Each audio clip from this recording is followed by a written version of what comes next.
ಅತಿಕುಲ ಅಂತ ಹೇಳಿದ್ರೆ ಏನು? ಅತಿಕುಲ ಅಲ್ಲ, ಅತಿಕುಲ ಶ್ರೇಷ್ಠ ಕುಲ, ಬ್ರಾಹ್ಮಣ ಕನ್ಯೆ ನಾನು. ಹೌದಾ? ನಿಮ್ಮ ಬಗ್ಗೆ ಕೇಳಿ ತಿಳಿದುಕೊಂಡಿದ್ದೇನೆ. ಯಾವ ರೀತಿ? ಸೂರ್ಯ ವಂಶದಲ್ಲಿ ಹುಟ್ಟಿದಂತಹ ದಶರಥ ಮಹಾರಾಜನ ಹಿರಿಯ ಮಗನಂತೆ, ರಾಮ ಎಂಬ ನೆಗಂತೆಯನ್ನು ಪಡೆದುಕೊಂಡವರಂತೆ, ಲಾಗ ಹೇಳಿದವರಲ್ಲವಂತೆ. ನೀವು ಗುಣನಿಧಿಯಂತೆ, ಕರುಣಾನಿಧಿಯಂತೆ, ಕೊಟ್ಟ ಕೈಯಂತೆ.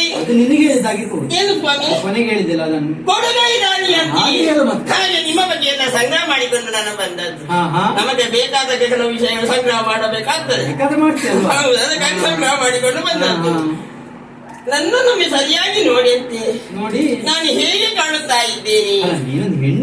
ಹಾಗಲ್ಲ ಸ್ವಾಮಿ, ರೂಪದಲ್ಲಿ ಹೇಗೆ ಕಾಣುತ್ತಾ ಇದ್ದೇನೆ? ರೂಪದಲ್ಲಿ ನೋಡು, ದೃಶ್ಯ ಒಂದೇ ಆದ್ರೂ ಕೂಡ ನೋಟಗಳ ನೋಟ ಭಿನ್ನವಾಗಿರ್ತದೆ. ಹಾಗಾದ್ರೆ ನಿಮ್ಮ ನೋಟಕ್ಕೆ ಒಬ್ಬೊಬ್ಬರಿಗೆ ಒಂದೊಂದು ರೀತಿಯಾಗಿ ಕಾಣ್ತಾರೆ. ಹೌದಾ? ಹಾಗಾದ್ರೆ ನಿಮ್ಮ ನೋಟಕ್ಕೆ ನಾನು ಹೇಗೆ ಕಾಣುತ್ತಾ ಇದ್ದೇನೆ ರೂಪದಲ್ಲಿ? ಹೋಲಿ ಕೊಟ್ಟೆಲ್ಲ ಆಗ ಯಾವುದು ಹೆಣ್ಣು? ಹೌದಂತ.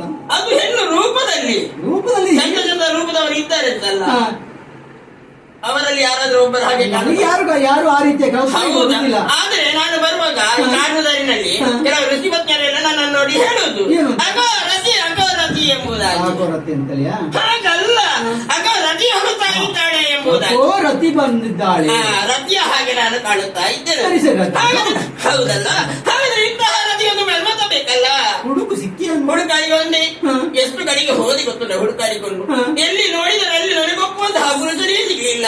ಹುಡುಕಾಡಿದ್ದೇನು ಹೌದು, ನೀನು ಎಲ್ಲಿ ಬೇಕು ಅಲ್ಲಿ ಹುಡುಕಾಡಲಿಲ್ಲ ಅಂತ ಕಾಣ್ತದೆ. ಇಲ್ಲ, ಹುಡುಕಾಡಿದ ಹುಡುಗರೇ ಇಲ್ಲದ ಕಡೆ ಹುಡುಕಾಡಿದ ಹುಡುಗರು ಇದ್ದ ಕಡೆಯಲ್ಲಿ ಹುಡುಕಾಡಿದ್ದು ಸಿಗ್ಲಿಲ್ವಾ? ಸಿಗಲೇ ಇಲ್ಲ. ಮತ್ತೆ ಸಿಕ್ಕಿದ್ದಾರೆ ನನಗೊಪ್ಪುವಂತಹ.